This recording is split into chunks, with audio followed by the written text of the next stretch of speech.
오병이어 사건 이후에 예수님은 제자들을 이끄시고 무리들과 따로 떨어져서 제자들에게 자신의 정체성을 물으십니다. 제자들을 대표해서 베드로가 하나님의 그리스도라고 고백하는데요. 이 고백은 분명한 믿음의 고백이긴 하지만 아직은 온전한, 그러니까 예수님을 제대로 이해한 고백은 아니었다는 것이죠.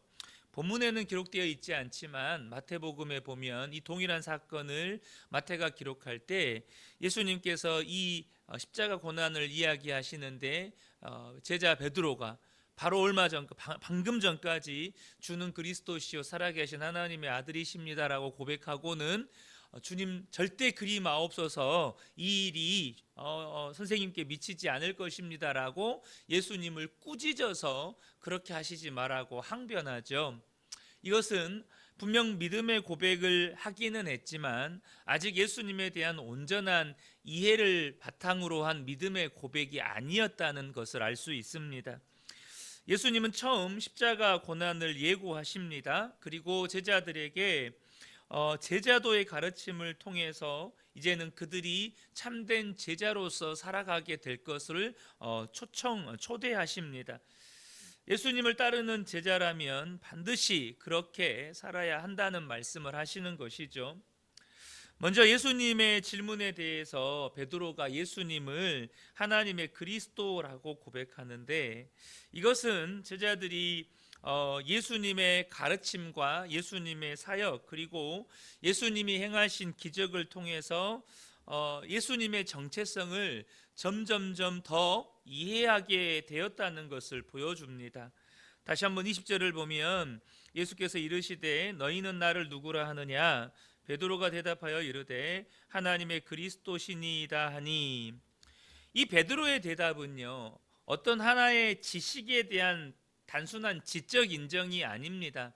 어떤 정보나 혹은 어떤 사실을 내가 지식적으로 알고 있다는 이야기가 아니고 예수님과 함께한 시간 속에서 형성된 믿음의 고백이고 표현이라는 것입니다. 이를 통해서 다시 한번 믿음이 무엇인지를 우리에게 가르쳐 주는데요. 여러분, 믿음은 단순한 지식이 아닙니다. 사실 저도 어렸을 때 예수님을 인격적으로 만나기도 전에 교회에서 열심히 성경 말씀을 배웠고, 또 우리가 세례 받을 때, 학습 받을 때 열심히 교리 교육을 배우잖아요. 절대 그것이 필요 없다라고 말하는 게 아닙니다. 우리가 교리적으로 예수님을 알아야 하고 교리적인 지식을 갖추어야 합니다. 그러나 여러분, 믿음이라고 하는 것은 예수님과의 친밀하고 인격적인 관계와 경험 속에서 형성된 예수님에 대한 확신이고 신뢰이고 또한 예수님에 대한 사랑입니다. 그래서 반드시 믿음은 인격적인 관계를 전제로 합니다. 우리가 예수님을 인격적으로 만나야 한다는 말을 하는 이유가 여기에 있습니다. 저는 우리 그은혜교회 모든 성도님들의 믿음이 자라가게 되시기를 축복합니다. 그러려면 예수님과의 친밀하고 인격적인 관계 속에서 살아가셔야 합니다. 여러분, 우리의 믿음은 무엇으로 자랍니까? 관계의 깊이를 통해서 자라는 것입니다. 예를 들면 왜 사람들이 너도 나도 돈을 벌려고 합니까? 돈과 깊은 관계를 맺었기 때문입니다. 당장 우리는 머릿속으로 내가 돈이 좀 필요한데 어떻게 하면 돈 좀 벌 수 있을까? 많은 사람들이 그 생각을 가지고 삽니다. 그것이 여러분 인격적인 관계입니다. 끊임없이 그 대상을 생각하는 것이고, 끊임없이 그 대상을 추구하는 것이고, 끊임없이 그 대상을 갈급해야 하는 것입니다. 여러분은 예수님을 얼마나 끊임없이 생각하고 있고, 예수님을 얼마나 갈망하고 있고, 예수님을 얼마나 의식하고 있고, 여러분, 그것이 예수님과의 인격적인 관계입니다. 왜 내 믿음이 자라지 않을까요? 예수님과의 인격적인 관계가 없기 때문입니다. 여러분, 분명히 말씀을 보아야 합니다. 말씀을 읽어야 합니다. 그러나 예수님과의 인격적인 관계 속에서 말씀을 읽으셔야 합니다. 단순히 내가 공부하듯이 지식으로 말씀을 대하면 믿음은 자라지 않습니다. 바로 말씀이 육신이 되어 오신 예수님, 그러니까 이 말씀이 곧 예수님이시라는 것을 저와 여러분이 알고, 말씀을 통해 주님의 마음을 알기 원하고, 말씀을 통해서 주님의 뜻을 알기 원하고, 이 말씀을 통해서 하나님이 오늘 나에게 무엇을 말씀하시는지를 듣기를 원하는 마음으로 말씀을 읽을 때 내게 말씀하시는 하나님의 음성이 들리고 주님의 뜻을 발견하게 되어지고 그 말씀을 향한 소원이 생기고, 여러분, 그럴 때 믿음은 자라가는 것입니다. 여러분, 그래야 믿음이 자라가는 거예요. 그래서 저와 여러분이 정말로 날마다 예수님과 친밀하고 인격적인 관계 속에서 살아가셔야 한다는 것을 이제는 분명히 아셨으면 좋겠습니다. 날마다 예수님을 의식하고 그 예수님과 함께 동행하고 예수님의 인도하심을 따라 말씀에 순종하고, 중요한 사실은 여러분, 성령님이 우리 안에 계시다는 것입니다. 다시 말하면 우리는 예수님과 날마다 친밀하게 인격적인 교제를 할 수 있다는 것입니다. 꼭 기억하십시오. 주님과의 친밀함이 깊어질수록 우리의 믿음도 깊어집니다. 주님과의 친밀함이 깊어질수록 믿음이 깊어지는 거예요. 본문의 베드로의 고백은 당시 유대인들이 정치적인 메시아로 기대했던 이 군사적인 해방자와는 전혀 다른, 하나님의 뜻을 이루기 위해서 고난받아야 할 메시아 예수님을 이해하고 그 예수님을 더욱 깊이 알아가는 첫 걸음이었습니다. 그리고 예수님은 자신의 메시아적 사명에 고난이 있음을 제자들에게 가르쳐 주십니다. 이것은 무리들이 기대하던 메시아의 영광과는 전혀 거리가 멀었습니다.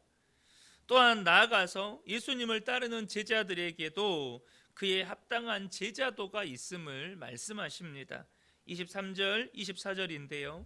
또 무리에게 이르시되 아무든지 나를 따라오려거든 자기를 부인하고 날마다 제 십자가를 지고 나를 따를 것이니라. 누구든지 제 목숨을 구원하고자 하면 잃을 것이요 누구든지 나를 위하여 제 목숨을 잃으면 구원하리라. 본문에서 말씀하시는 예수님의 제자들의 제자도가 무엇입니까? 그것은 자기를 부인하고 자기 십자가를 지고 예수님을 따르는 것입니다. 이 십자가는 자신의 삶을 포기하고 주님이 가신 그 희생의 길을 걷는 것을 상징하는 것입니다. 그러면서 예수님은 자기 생명을 구하고자 하면 잃고 예수님을 위해 자기 생명을 잃는 자는 구원을 얻을 것이라고 말씀하셨습니다. 여러분, 이것은 십자가 복음의 원리를 말씀하시는 것입니다. 여러분, 십자가 복음이 무엇입니까? 로마서 6장 4절부터 6절을 보면, 그러므로 우리가 그의 죽으심과 합하여 세례를 받음으로 그와 함께 장사되었나니 이는 아버지의 영광으로 말미암아 그리스도를 죽은 자 가운데서 살리심과 같이 우리로 또한 새 생명 가운데에서 행하게 하려 함이라. 만일 우리가 그의 죽으심과 같은 모양으로 연합한 자가 되었으면 또한 그의 부활과 같은 모양으로 연합한 자도 되리라. 우리가 알거니와 우리의 옛사람이 예수와 함께 십자가에 못 박힌 것은 죄의 몸이 죽어 다시는 우리가 죄에게 종노릇하지 아니하려 함이니 라고 말씀합니다. 지금 예수님께서 자기 생명을 구하고자 하면 잃고 예수님을 위해 자기 생명을 잃는 자는 구원을 얻을 것이다 라고 하신 이 말씀이 이 로마서 6장 4절부터 6절에 이 십자가 복음을 고스란히 담고 있다는 사실을 아셔야 합니다. 여러분, 우리가 왜 구원받았습니까? 우리가 왜 영생을 얻었습니까? 여러분, 기억하셔야 합니다. 우리가 예수님과 함께 십자가에서 죽었기 때문입니다. 자기 생명을 구하고자 하면 잃게 된다는 말은 무슨 뜻입니까? 내가 예수님과 함께 십자가에 죽었는데 아직도 자기의 죽음을 인정하지 않고 받아들이지 않고 여전히 자아가 시퍼렇게 살아서 내가 원하는 대로, 내가 생각하는 대로, 내가 추구하는 대로 내 속에 있는 육신의 정욕과 탐심대로 살아가는 자는 반드시 죽는다는 뜻입니다. 반드시 죽어요. 예수님과 함께 죽은 사람이 사는 것입니다. 예수님과 함께 죽은 사람은 어떻게 사는 것입니까? 예수님의 부활과 연합되어서, 예수님과 함께 연합되어서 그 부활의 모양으로 우리도 산다는 것입니다.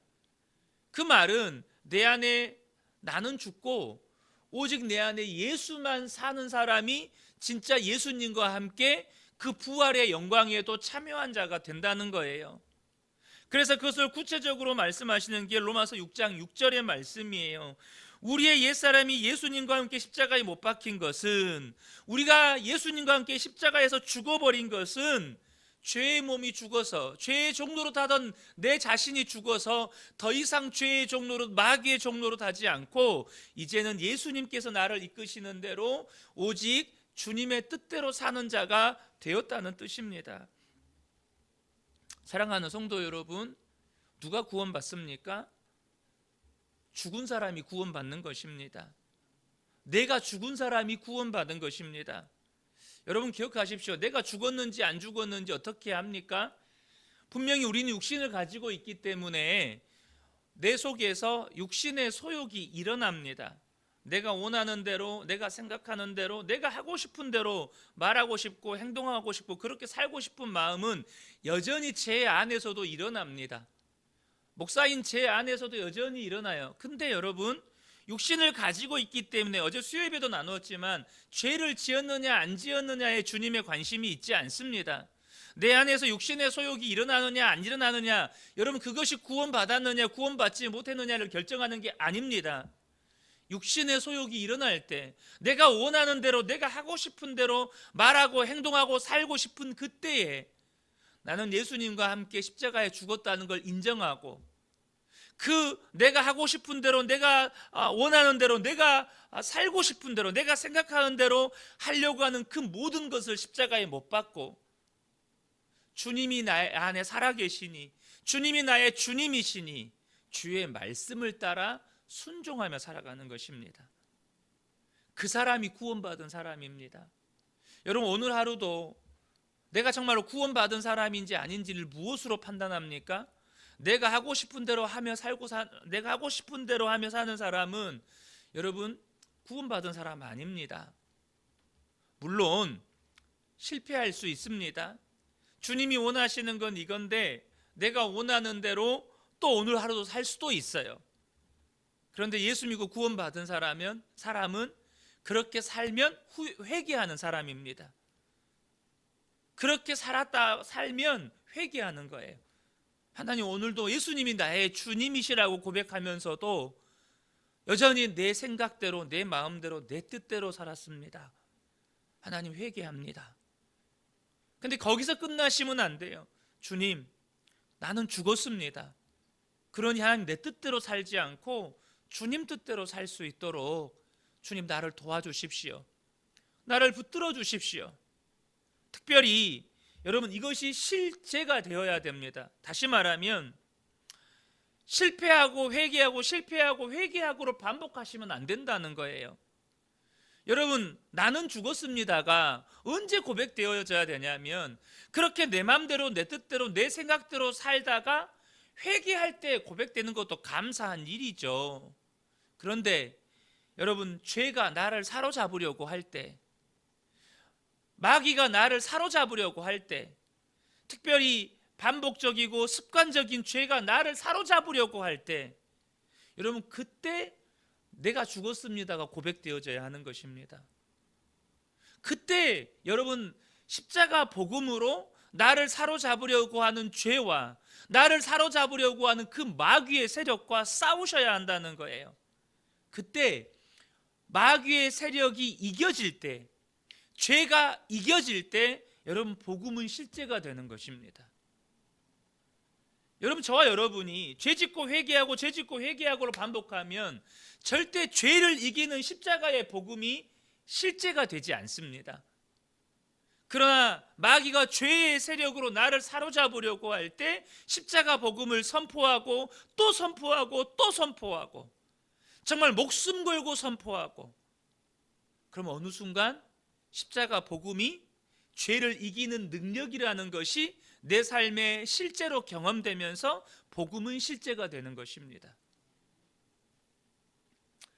특별히 예수님은 제자들에게 자신과 자신의 가르침을 부끄러워하지 말라고 요구하십니다. 26절에 누구든지 나와 내 말을 부끄러워하면 인자도 자기와 아버지와 거룩한 천사들의 영광으로 올 때에 그 사람을 부끄러워하리라. 예수님을 부끄러워하는 자는 마지막 심판날에 예수님도 그를 부끄러워하실 것이라고 말씀하십니다. 여러분은 세상 속에서 여러분 자신이 그리스도인이라는 사실에 대해서 어떻게 느끼십니까? 안타깝게도 많은 그리스도인들이 직장이나 친구들과의 관계 속에서 자신을 그리스도인이라고 당당하게 드러내지 못하고 있습니다. 의외로 많은 사람들이 세상 속에서 자신이 그리스도인이라는 것을 드러내는 것을 부끄러워합니다. 그래서 전도는 고사하고 식사할 때 식사 기도도 제대로 못하는 분들도 의외로 많습니다. 직장에서 혹은 대학 생활에서 친구들과의 관계에서 직장 동료와의 관계에서 내가 그리스도인입니다, 이렇게 당당하게 드러내지를 못해요. 그래서 직장 생활해야 하니까, 세상 사람들과 어울려 살아야 하니까, 때로는 사업해야 되니까 이 핑계 저 핑계로 어쩔 수 없이 술도 마시고 어쩔 수 없이 하지 말아야 할 행동들도 하게 되고 그러는 것입니다. 그런데 여러분, 꼭 아셔야 합니다. 예수님을 부끄러워하는 건 감정의 문제가 아닙니다. 단순히 예수님을 부끄러워하는 건 감정의 문제가 아니고 영원한 심판과 관계가 있습니다. 우리 주님 다시 오시는 날 주님을 부끄러워하는 자들을 주님도 부끄러워하겠다는 말은 무슨 뜻입니까? 그 사람 구원받지 못한다는 뜻입니다. 왜 부끄러워합니까? 내가 진짜 믿지 않기 때문입니다. 여러분, 여기에다가 다른 설명이 필요가 없습니다. 내가 세상 속에서 예수님이 부끄러운 이유는 내가 그 예수님을 온전히 믿지 못하고 있다는 뜻입니다. 그래서 예수님을 부인하는 자는 영원한 생명도 잃게 되는 것입니다. 반대로 어떠하든지 끝까지 예수님을 따라가는 자는 하나님의 영광에 참여하게 되는 것입니다.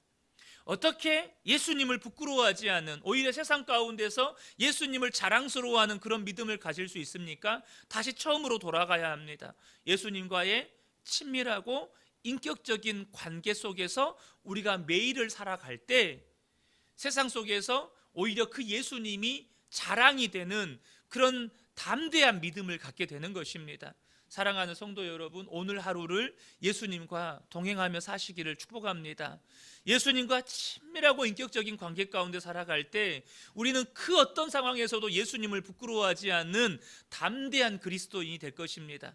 이 새벽에 함께 예배하는 우리 모든 성도님들께 이 믿음이 있으시기를 예수님의 이름으로 축복합니다. 아멘.